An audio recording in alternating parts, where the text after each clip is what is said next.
Bonsoir à tous. Alors ce soir, je vous fais une vidéo sur une méthode. Vous en avez sûrement entendu parler, vous l'avez peut-être même testé. C'est le jeûne intermittent ou le fasting. Alors cette méthode, qui n'est pas un régime, mais qui est une méthode pour perdre du gras, elle peut avoir différentes manières d'être faite. Bon, c'est-à-dire qu'il y a plusieurs façons de faire son jeûne intermittent. Il faut faire attention à certains dangers de la méthode et puis je vais vous expliquer aussi les bienfaits de la méthode et puis comment on la met en place. Donc déjà, je vais vous expliquer les différentes façons de faire ce jeûne intermittent. La première manière que tout le monde connaît, c'est de jeûner entre 14 et 16 heures. C'est-à-dire que vous avez une période où vous ne mangez aucune calorie. Vous pouvez juste prendre des liquides, c'est-à-dire café, thé et eau. Donc là où il y a 0 calorie, sans sucre évidemment. Mais vous pouvez prendre ces liquides. Mais en revanche, pas de calories pendant toute cette période. Et ensuite, sur la période qui vous est allouée, le reste du temps, eh bien, vous mangez normalement, c'est-à-dire votre quota calorique de la journée que vous aurez calculé. Bien important, cette notion-là. Ensuite, il y a d'autres façons de faire ce jeûne intermittent. Vous pouvez jeûner un jour sur deux. Bon, assez contraignant, mais il y en a qui le font. Il y en a aussi qui mangent normalement toute la semaine, enfin pendant 5 jours, et qui sur 2 jours vont baisser de façon drastique leur total calorique. Et du coup, en fait, c'est un calcul qui se fait sur toute la semaine. Vous avez aussi la méthode où 2 jours, je crois, par semaine, ou 3, vous mangez 500 calories pour les femmes, 600 calories pour les hommes, et c'est tout. Donc là aussi, c'est assez drastique. Et il faut prendre en compte, en fait, vos besoins, vos objectifs, et aussi votre mode de vie, parce que ça ne peut pas être adapté à tout le monde. Attention, le jeûne intermittent n'est pas un régime, c'est juste une méthode pour perdre du gras sur une certaine période. On ne peut pas vivre de cette manière. Euh, et maintenant, je vais vous expliquer un petit peu comment l'appliquer au quotidien. Donc, si on prend la méthode classique, celle où je jeûne pendant 14 à 16 heures, eh bien, là, il va falloir tout d'abord calculer votre total calorique, comme vous le feriez si vous étiez au régime. Vous calculez votre total calorique de la journée, imaginons c'est 1500, et ces 1500 calories, il faut qu'elles soient ingérées sur le laps de temps où vous mangez en fait. Donc si c'est entre 14 et 20 heures, et bien entre 14 et 20 heures, il faut que ce total calorique il soit ingéré. C'est une obligation, il faut que vous ayez vos macros et vos micronutriments. Sinon, vous risquez d'être en carence et là de mettre le corps en sous-régime, entre guillemets. Mais vraiment, vraiment, faites bien attention à ça. Et du coup, le reste du temps, eh bien, vous ne faites que boire. Alors, c'est pour ça qu'il faut bien se connaître et bien adapter ça à votre mode de vie. Par exemple, alors c'est très bien adapté pour les personnes qui ne prennent pas de petit déjeuner. Alors on a longtemps entendu, ouais, le petit déjeuner c'est le repas le plus important de la journée, il faut absolument manger le matin. Non, vous n'êtes pas obligé de manger le matin. En fait, le truc c'est que si vous vous levez le matin et que vous n'avez pas faim, vous n'allez pas vous forcer à manger. Alors, chez les enfants et chez les adolescents, c'est différent. Ils ont des besoins énergétiques différents de nous. Eux, ils vont à l'école, ils vont aller travailler. Donc oui, le matin, il faut, je vais pas dire les forcer, j'aime pas ce mot. Non, c'est parce qu'il y a, je sais pas si on l'entend, je sais pas, il y a des feux d'artifice.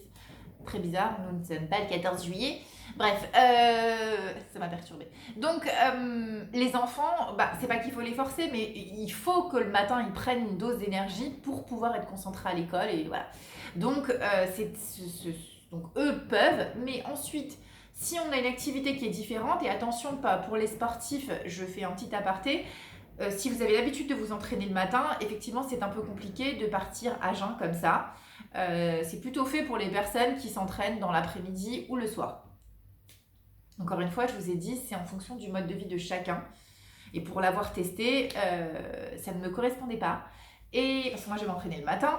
Et ça ne me correspondait pas parce que je n'ai pas réussi à manger le total calorique. Mais ça, je vais vous l'expliquer tout de suite. Donc, c'est le danger de la méthode.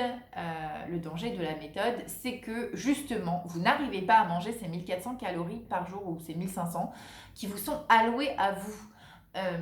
Donc, si votre total calorique c'est 2500, il faut que vraiment vous les mangiez pendant toute cette période, enfin ces heures-là. Mais si vous les mangez pas, en fait, et que c'est vraiment ce qui arrive, en tout cas moi c'est ce qui m'est arrivé, je n'arrivais plus à manger. Donc en fait, ce qui fait que ça vous réduit vos calories de façon drastique, et comme pour tout autre régime alimentaire où vous réduisez de façon trop forte vos calories, eh bien votre métabolisme va baisser et du coup ça va vous faire l'effet inverse. Là vous voulez perdre du gras, et bien là vous allez ralentir la perte de poids parce que justement vous n'arrivez pas à manger ce total calorique. Donc veillez bien à manger ce total calorique. Le deuxième danger qui peut se passer avec cette méthode, et on l'entend partout parce que les gens font tout et n'importe quoi avec ce jeûne intermittent, les gens ont l'impression que sur ce nombre d'heures où vous pouvez manger, eh ben on peut manger n'importe quoi. Donc, ah bah attends, moi je jeûne pendant 16 heures, ah ben, les 8 heures qui me restent, je mange mais tout ce que je veux. Vous l'avez jamais entendu? Allez, sérieusement, vous l'avez tous entendu ce truc-là de je mange ce que je veux mais je m'arrête de manger à 17 heures. Mais pas du tout en fait, c'est du grand n'importe quoi. Dans ces cas-là, elle sert à quoi la méthode? La méthode, elle est là pour perdre du gras. Mais si tu l'ingères dans la journée et que tu ingères 3000 calories, mais tu peux jeûner tout ce que tu veux derrière. Ça marche pas. Ça marche pas comme ça. Donc, il faut vraiment, vraiment garder votre total calorique. Vous prenez ce total qui vous est alloué à vous et vous mangez tout ce qu'il vous faut et tous les bons nutriments. C'est là que la méthode va marcher. Donc maintenant, je vais vous parler des bienfaits de la méthode. Attention, je ne vous dis pas de le faire, hein, parce que je vous dis, par exemple, sur moi, ça a marché sur une courte période, parce que j'étais dans un contexte spécial, en vacances, où je ne m'entraînais pas, et donc je l'ai fait sur 4 jours. Effectivement, j'ai perdu... ça a décollé en flèche. Et pourquoi ça a décollé en flèche? Parce que j'ai pas réussi à manger tout ce qu'il fallait. Donc, pas bien pour moi. Mais pour vous, ça peut peut-être marcher. Donc, les bienfaits. Eh bien, déjà, il y a l'hormone de croissance qui va augmenter. Et du coup, si l'hormone de croissance, elle augmente, qu'est-ce que ça fait comme effet sur votre corps? Eh bien, il y a une perte de gras. Et pour les sportifs, une augmentation de la masse musculaire. De la prise de muscle, pardon, je suis en train de raconter n'importe quoi. Donc c'est super parce que cette hormone, elle va vous permettre de perdre du gras. Deuxième effet sur une autre hormone qui s'appelle l'insuline, eh bien cette méthode, elle permettrait de réguler l'insuline. Et pareil, l'insuline permet de réguler le poids. Donc c'est top, mais encore une fois, si vous respectez bien la méthode. Autre chose qui se passe, c'est que vous avez moins faim. Ah bah oui, essayez-la, vous verrez. Comme vous ne mangez que sur un certain nombre d'heures, effectivement, on a moins faim à un moment, puisque si vous faites la méthode sur une semaine ou deux, vous verrez qu'au bout de 2-3 jours, le fait comme ça de réduire son temps de consommation, entre guillemets, eh bien, vous enlève un petit peu cette sensation, cette envie de manger. Donc ça peut être pas mal sur les personnes qui ont des compulsions alimentaires et qui du coup vont manger à tout va. Ça va vraiment permettre de réguler ça.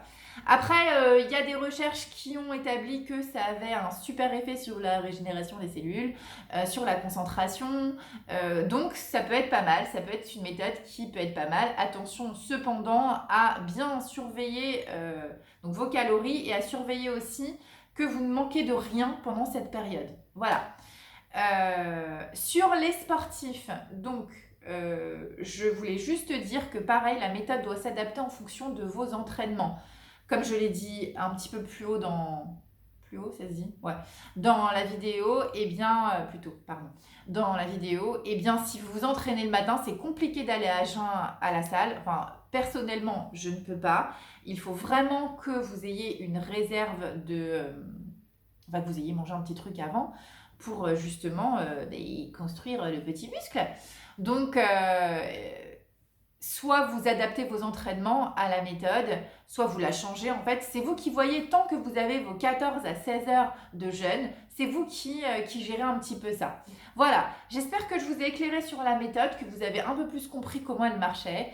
Et puis, donnez-moi vos résultats quand vous l'aurez testé ou pas. Attention, encore une fois, je vous mets en garde, entre guillemets, la méthode n'est pas bonne et n'est pas adaptée à tout le monde. Il faut vraiment, vraiment bien connaître son corps et se connaître avant de se lancer dans le jeûne intermittent. Voilà, je vous souhaite une très belle soirée et je vous dis à très bientôt.